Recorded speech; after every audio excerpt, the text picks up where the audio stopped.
Okay, we're here to continue 1841 Parallel Time, episode 1233. As I was explaining, my mom had a video store, and there was this computer in there, and it didn't do what it was supposed. Like it didn't look up personal. It didn't look up information of where you could find this movie or this show at another video store. So Uh-huh. if my mom didn't have like a VHS that in her store, if it wasn't available in her store, the customer said, "Well, do you have this?"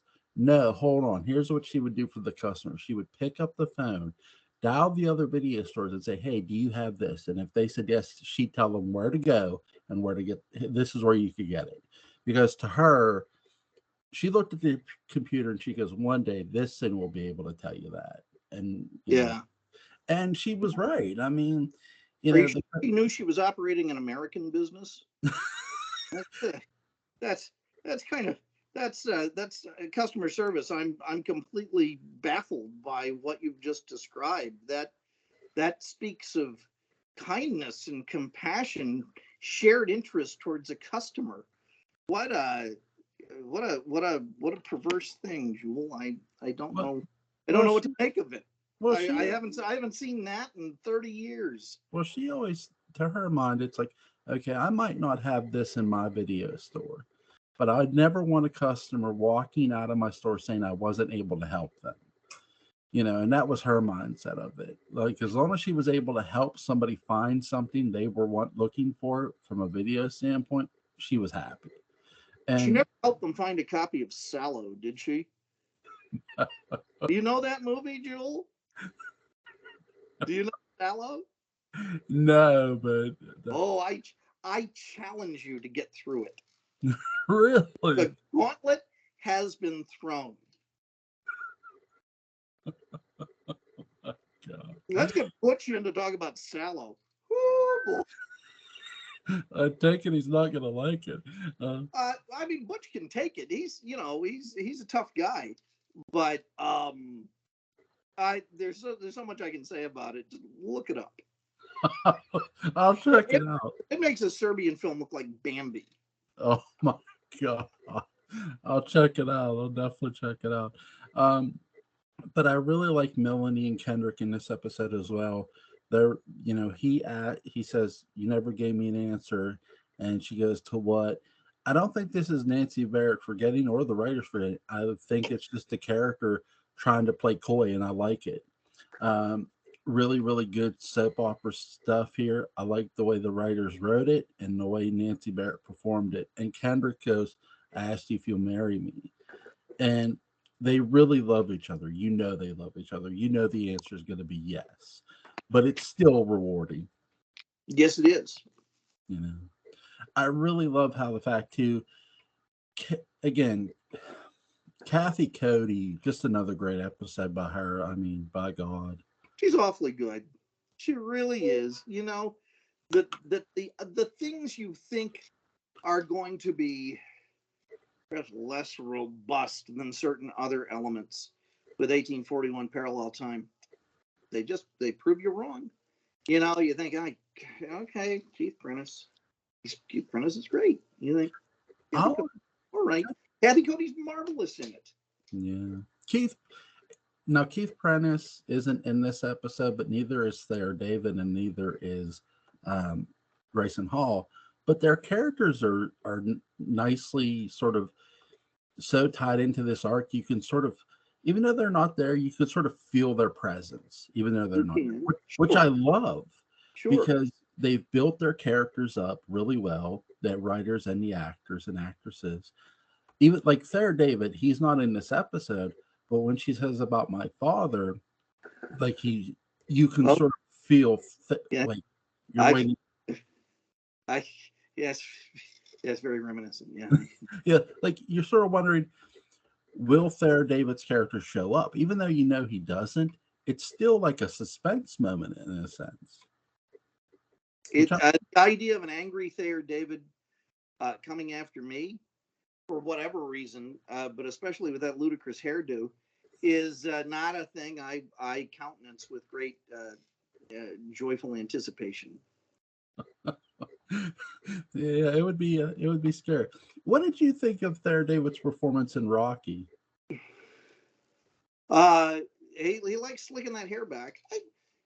It's fine. I think it was in Rocky 2. I appreciated the fact that they got Carl Weathers to take over the part of Apollo Creed.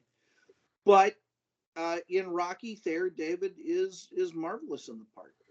Yeah. That's what he. No, he doesn't play Apollo. He doesn't play Apollo Creed. Can you imagine in Oh the my. shorts, in the Star the Star Spangles? Uh, uh, he's fine in Rocky. I mean, Thayer David's good in everything. Yeah. That was a guy who died way too early. Yeah. I think when I was a kid, I watched the Nero Wolfe show that he did. Wasn't he Nero Wolfe? Or was it William Conrad? Maybe I saw William. I know he did Nero Wolfe for a while, but maybe it was William Conrad. I don't know. One of those husky fellas. I remember him in the Geiger Sanction. Yeah. Like I remember because I always felt his character was going to come after Eastwood's character if he failed. Yeah. Like Yeah. like it's a really cool sort of spy-ish movie, if you will, but great performance by everybody involved. I really, for this episode though, the characters who aren't in it are just as memorable as the characters who are in it because Dark Shadows always does a great job of building the characters, even though they're not in the episode, they still matter. And you like, well, will this person show up? Even though there's only so many people in an episode.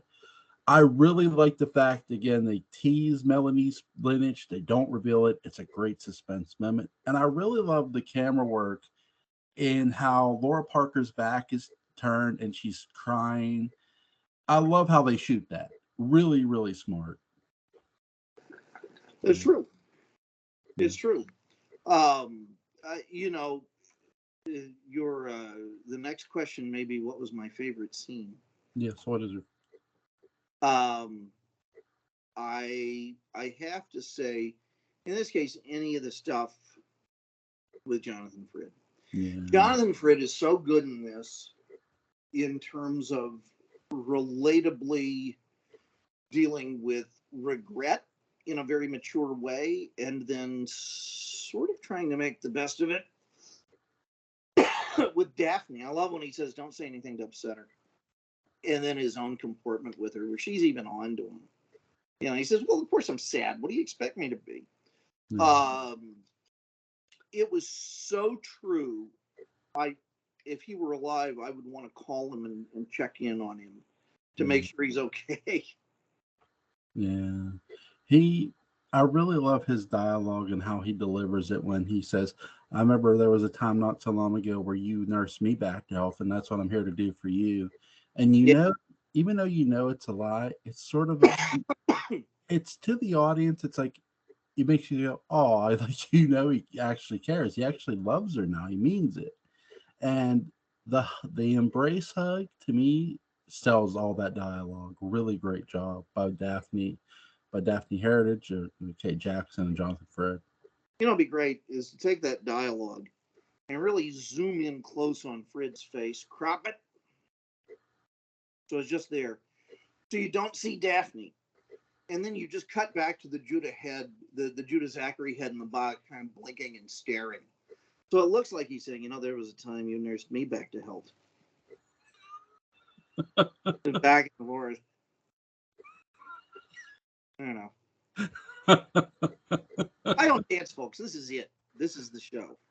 Oh my god, that would be interesting. That would be interesting.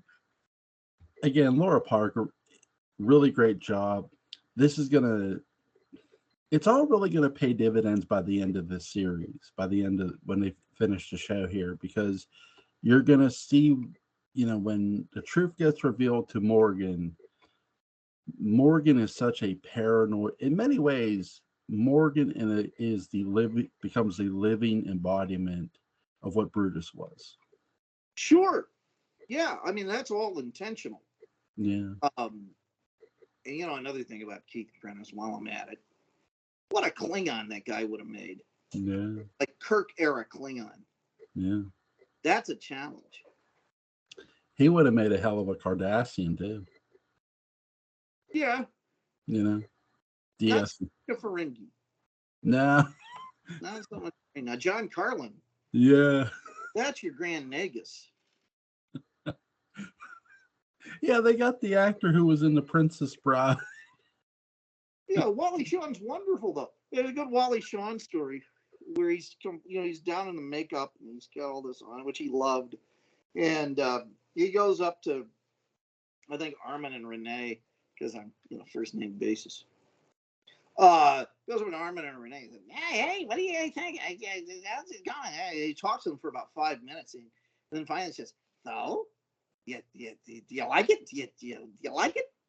And they said, do we like what, Wally? And he said, the character voice I've been doing for the past half hour with you guys. And it sounded exactly like he normally did. They had no idea. They should have gotten Wally Shawn to play Gowron. Yeah. I'll tell you what, you know who would have made a good Ferengi? Would have been James Storm. I say yes because James Storm would be a good anything. Yeah. What about James Storm made you think Ferengi? Just the way at times he played Gerard Stiles. He sort of It would be a very Brunt. Remember Brunt, the assessor, sort of the Jeffrey Combs plays him. Yeah. Yeah, he would have a very good sort of slick, angry Brunt type Ferengi. Yeah. That, or he would have been a great, like, sort of wheeling dealing behind the back for Ferengi who backstabs people. He would have been the very slick, the most handsome Ferengi they had. And Quark would be very threatened by him. And of course, Kira and Dax are like, we're not going to say they all look alike because they don't. Yeah. But they do all look alike in the fact that they are repellent. So okay, he's the most handsome Ferengi. In 1841, what's your favorite special effect? My favorite special effect? That's an interesting question. I know you would not ask this if you didn't have something in mind. Yeah. But your favorite special effect? My favorite special effect is when Keith Prentice is James Forsythe, and he's talking to his sister's dead body. He finds his sister's dead body in the cottage, and he talks to Brutus, and they make Brutus appear. They make Lewis Edmonds' character. What a great effect! Yeah, it is. It is. And at no point did he say, "I have a bone to pick with you," because he's over a skeleton. Anyway, it's late. Oh my god! But that's my rule. Skeleton walks into a bar. He asks for a beer and a mop. Yeah. They drink the beer and it goes right through him all over the floor. And so he has to. Oh my god. Oh my god. So that's my favorite special effect. Really, really well done. And it just well acted too, obviously. Yeah. This is not a real special effects heavy storyline. It's not. So the special effects are all the authentic interactions between the actors for me. Well, another great one too, like if you want to go back and look through 1841, which is really cool. Another great What's that? We need to do that. We need to go back and look at 1841. Anyway, what's the other effect? Another cool effect is when they're doing the seance and they're playing the music, and you get this sort of hear sort of like a wind sound. Now, another part of 1841 that I like too is when they do the what is it? They actually do a stabbing scene. Gabriel's death is really a great effect. It's one of the best killing effects on Dark Shadows in a while, which I love. Well, I know he's in the episode coming up, Yeah, so he is. he just that guy doesn't. Nothing takes him down. He's like the Terminator, Michael Myers. He is. Could you imagine? Could you imagine Christopher Peacock playing Michael Myers? That'd have been awesome. Well, it would have been, but you know, Joel, I gotta say, you have a fascination with different actors playing a part with no lines, wearing an expressionless mask, and I applaud your imagination at being able to very authentically speculate what different actors would have been like in the part. And I think that speaks to the fact that you know the Halloween series so well, and that you can identify the different ways the different actors approached it. My Halloweenology is not extensive enough to have reached that level of nuance. In Okay, it's pretty cool. Who is your favorite Michael Myers? of all time, now I know a lot of people love Nick Castle because he was the original, and he's great. But I love Dick Warlock in Halloween too. There was just something about the way he did it, the way he mimics the walk. And my number two obviously is Nick Castle, the original. But I got to put number three, even though I didn't like the movies. James Jude Courtney did a great Michael Myers in the Halloween movies, the most recent ones. Even though I didn't love the movies, I love the way he did Michael Myers. Okay. But if I had to pick a fourth, probably Brad Lorry for Halloween Resurrection, and George, the late great George P. Wilbur would be my fifth, and then I forget the actor who did him in Halloween 5, but him. Now I'm going to throw one at you. So you think of an actor with a chalk white face who doesn't talk. I think the great mime Marcel Marceau. Oh yeah, yes, yes. Could have been as my a very very French, very precise, very kind of a poignant, heartrending Michael Myers. Would that have played? Yeah, I mean, as long as he can walk and move the way. That's the thing. Michael Myers is about stalking and movement, and sometimes just standing there and breathing. It's about the intimidation of the fact somebody's watching these helpless people who are about to be butchered. It's not just the fact of the murder; it's prior to the murder. If I had to pick three Dark Shadows actors who could have nailed Michael Myers in this order, number one, Christopher Pinock, hands down, could have nailed Michael Myers. Yeah. Now, I wouldn't necessarily pick Jonathan Frid, but he would have nailed Michael Myers easily, hands down. Because I more see Jonathan as Dr. Sam Loomis than I do Michael Myers. That's just my view. And then Morgan. Huh? Chuck Morgan. Yeah, Chuck would have, if you look at Halloween 6 and the way Michael Myers, like Chuck Morgan would have made a great Michael Myers. He would have. I mean, he killed many a Thanksgiving dinner. Saw it way right. People like Golden Corral were terrified. But my third and final one, Michael Strocca would have made an excellent Michael Myers. Absolutely would have been probably one of the best Michael Myers ever.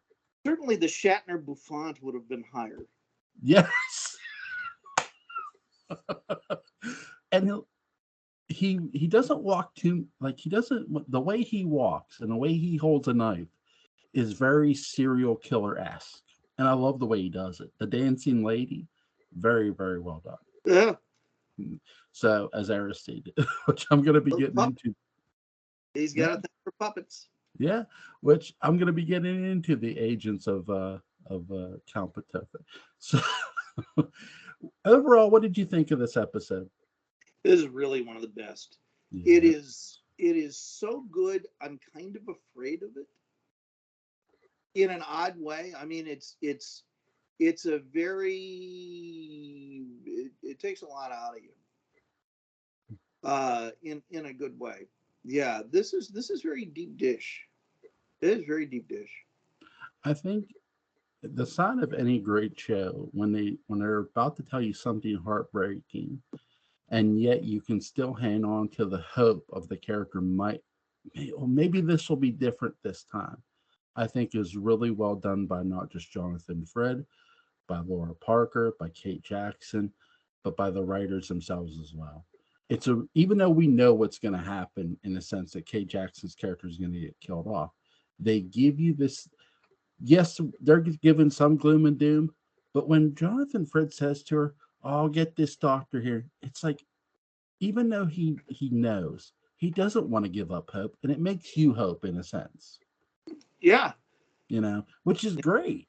You want that in your characters to sort of, you know what, give me this sense of hope, even though this, this character's dying. Give me a reason to come back, and in every way, like if you weren't a Dark Shadows fan, that's a reason to come back.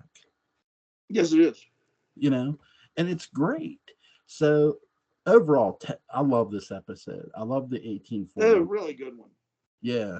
So tomorrow we're going to do The Prisoner with Gordon. Which one? A Change of Mind? Is that what we're doing? Yeah. Yeah. All right.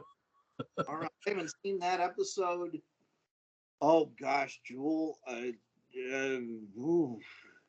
Long time. I think before you were born.